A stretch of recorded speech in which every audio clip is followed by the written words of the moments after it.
not gonna lie, woke up with a big headache today. You get to a certain age and your body just comes up with new ways to disappoint you. Over here, Guitar Octo, Celtic Skull, almost done, T-Rex. And yes, the stupid cat can fell because this just fell off.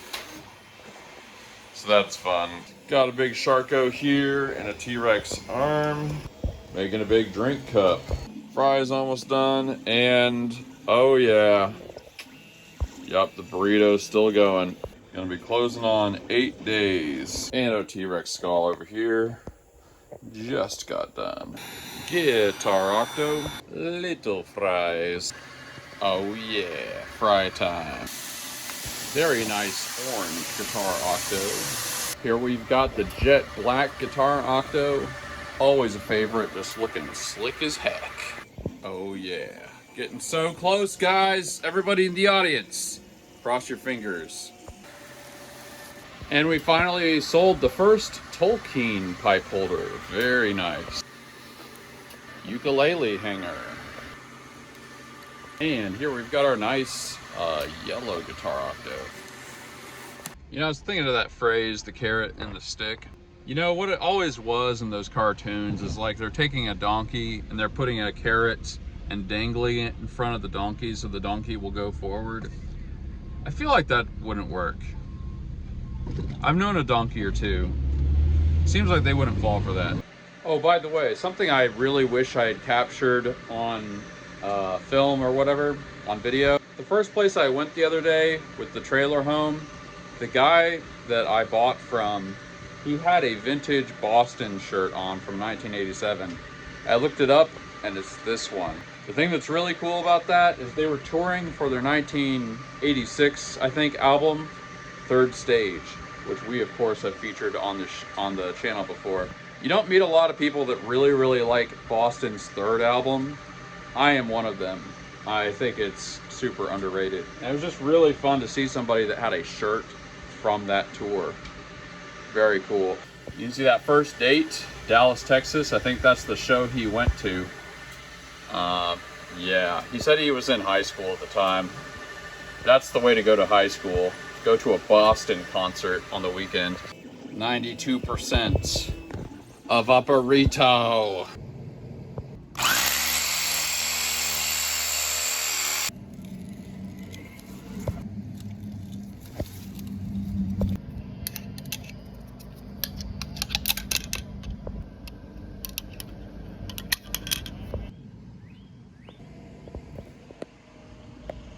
We've got a very straightforward balderdash round for you today. The word was euloid. The correct definition was scar-like.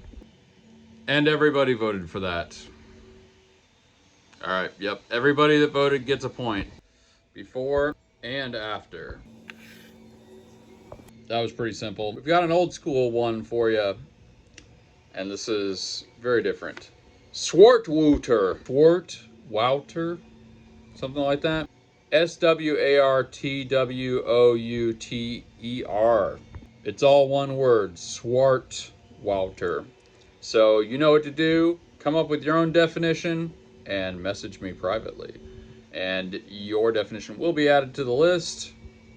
There's probably a really fun, really realistic sounding definition y'all could come up with for this one. Swartwouter. Swartwouter. Swartwouter. Got your definition? Got it in your head? Send it to me. Very good. Join the Discord, link below. I forgot to hit publish this morning. Somebody responded, this means I have to have more coffee, right? Yes, you have to have more coffee. You hard copy. Joe, question, if money were no object, all basic needs fulfilled, and your only motivation was to do things for your own fulfillment and those you care about, what would you be doing? What ultimate passion would you pursue for the rest of your life? Doesn't have to be just one.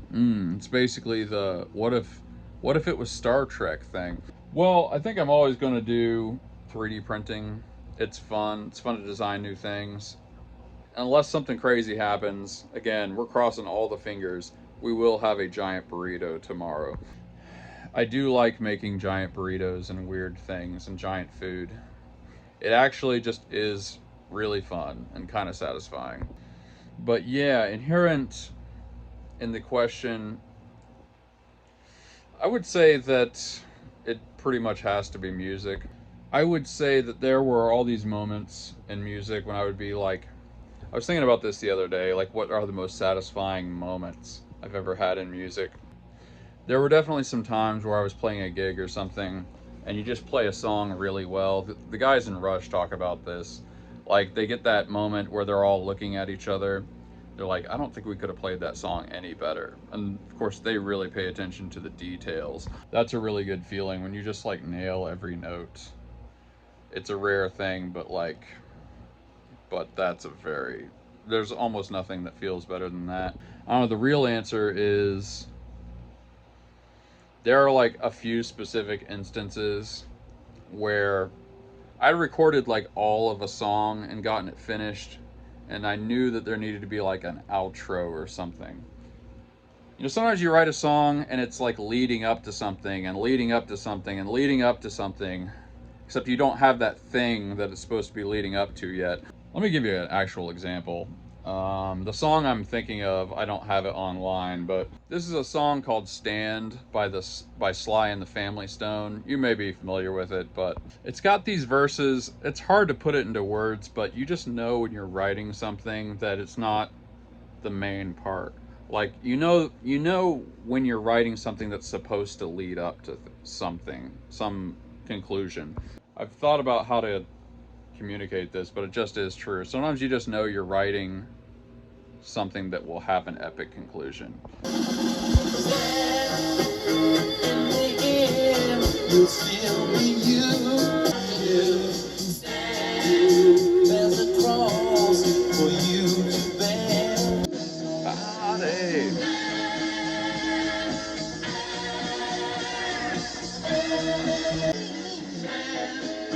See, like all those parts, they feel like the thing that leads up to something else.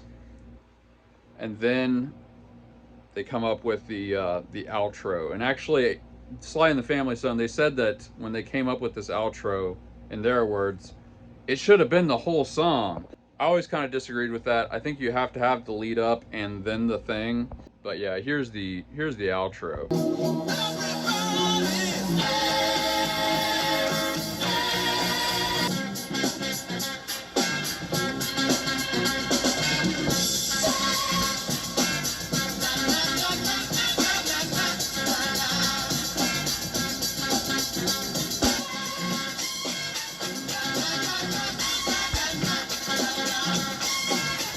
You know, I can kind of understand from a writing perspective, and I don't know exactly that this is how it went, but you've got the whole song, you've got it really buttoned up, and it's like, okay, this is only going to make sense if we come up with something to put at the end of this. And then it just dawns on you, or you play something.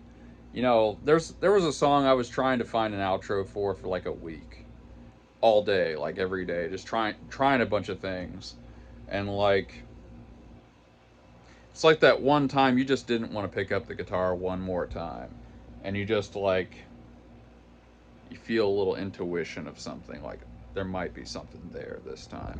It's that thing you almost didn't do. It's the burning bush on the side of the road. It says that Moses was just walking and like something caught his eye way back here. It wasn't like a thing that announced itself. It's like, wait, what is that? That's exactly what the golden idea is in business, in a lot of things, in music. And there's something about like chasing that is satisfying in a way that nothing else is. You know, it's like it reminds me of like Finding Forrester or something. Everybody was asking Sean Connery's character like, why didn't you write another novel? And I forget. This would be a really convenient time for me to remember what he said, but it's something like it's either there or it's not. You know, it's just a magical thing when it's there. I don't know, stuff like that. I really like what I'm doing. I'm very grateful for it. But yeah, if I had absolutely no practical considerations, that's definitely what I would be doing. The thing that's really crazy is like I did all this music stuff way before business. I didn't know anything about business really. And now it's like I kind of know I could optimize ads online. I would know sort of how to like find people to open for. I have done a national tour, so I would know how to do that much better this time because obviously it was really chinky the first time. It was a whole thing. So yeah, I don't know. That would be one thing. I've been waiting to talk about this, but I'll give you a little taste as well tonight.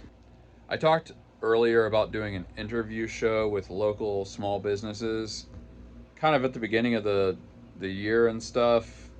And we've been figuring out really the appliance thing. I've been optimizing that a lot, and that was a good journey to go on. But I think we are going to actually do it. I don't have very much of it sketched out, but we're going to be interviewing local entrepreneurs, and eventually we're probably going to go to other cities and stuff. I'll make an excuse to go on thrift trips, you know, something that's an actual work related thing. Yeah, I think we're just going to interview people. It won't be a super long thing because a lot of these people don't want to go for a big long interview. But I think it would be cool to go to some of these small towns in Texas and find people that these are the kind of people that would talk to you anyway if you just walked in their shop, let alone if you're going to promote them online or something. And the thing a couple days ago that made me realize I can do this is I have my phone, which I can prop up, and of course I have the iPad. So we have two cameras, and it'd be like very easy to set this up. You know, you kind of put the iPad here. I'll make a little phone holder or something for the phone, and then just hit record on both of them, and then just edit it together. See, when I was first thinking about doing it, I was thinking like, well, maybe I'll get like a GoPro or something. But I'm like, I could just use an iPad. The video looks fine. So I'm gonna put together a list of questions. We'll probably have some community input because I obviously want to ask them things that you guys would find interesting. I'm kind of early on it, but we're going to try to do that after the Triumph concert. Really, everything is going to be like get the business all caught up and squared away before we go to the concert. But yeah, that's something I have a passion for. You know, I have been a small business person for a long time now. I grew up in a small business family with a little jerky business that my grandparents had. So I do kind of want to get people's stories. I would also like to get like local legends, local stories, because these places like Garrison, Texas, or something, it's like they've got their stories, or some funny customer that comes in, or some story about a customer. Basically, we're going to put together 4, 5, 6 questions, something like that, that we can riff on for a while, that will make for interesting content.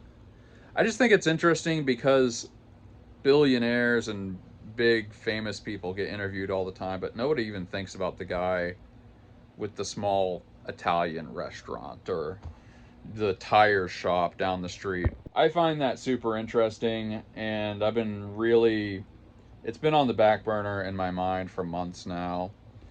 And I like driving places. Basically, it would check a lot of boxes for me. I think it was one of the people from Shark Tank that said, if something isn't a hell yes, it's a hell no. And basically, interviewing local entrepreneurs and stuff is starting to feel like a hell yes. So, yeah, we'll go more into it. And I really want to develop the format and stuff and figure out what we're doing before we go calling people and scheduling things. But that's coming up. So, that's also kind of a question I would ask Joe, or an answer I would give Joe there. I'd probably do that for free. Anyway, Gary7 answered this question and said AI research, cybersecurity, RC aircraft model building, and cruising the high seas. Those are all G answers right there. The guy at the Aviation Museum was all into model aircraft, and we talked about that a lot. I used to do quite a bit of that, but it was more like the Warhammer type stuff. JP Letty, you could leave one of those CR10s with the short Z just to print stuff like your wall art. That would be perfect for that job. It would be perfect if there were the CR10 S5s. The wall art, it's all the large printers. I don't think. Well, we're actually just gonna have to see what the Z-axis is. I don't even know that, but it might be right for some stuff. The Z-axis would probably, the way it is, would probably be perfect for printing spools. I make those on the CR10s. Internet user 87, practice makes perfect. Very true. And then everybody else just said F, and they got points. All right. That was a good episode. Let's see, what am I grateful for today? I put the hooks on the driveway to secure the curtains to so they don't blow around very much. And that worked. I was thinking drilling the concrete wasn't going to work that well, but it did. And I forget what those things, those loop things, they screwed into it perfectly. So that's nice. Sales have been really good, and everything's working out like it's supposed to. The filament thing is working. We made a bunch of filament today. It's all good diameters and stuff. Really feeling some positive vibes about that burrito. But that is what I'm grateful for. Let me know what you are grateful for in the comments. What do you think about the interview show idea? What do you think about sausage in general? Let me know in the comments, and also message me with your balderdash definitions. We're rounding the corner on that game. I'll catch you on the next one. Peace out.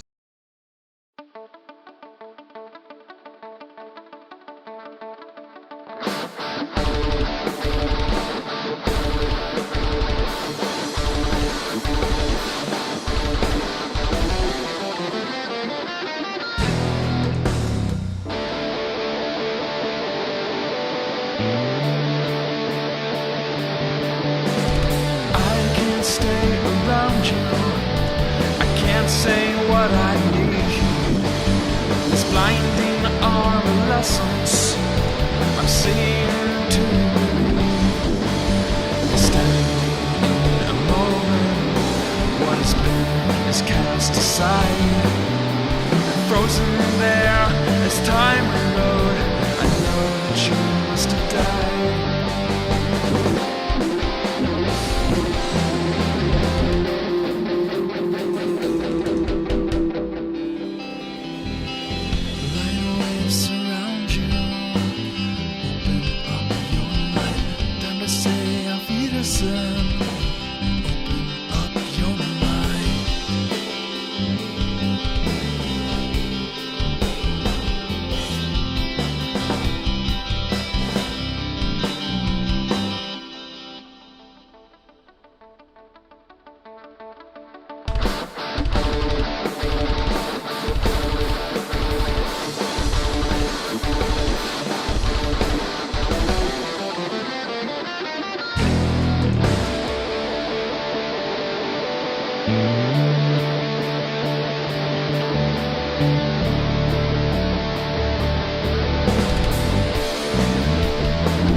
Everything I need.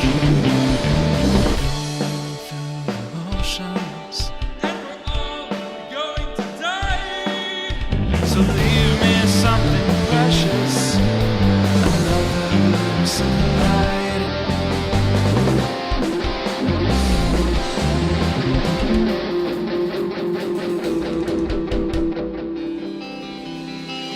Light surround you. Open up your light. Time to say a Wiedersehen.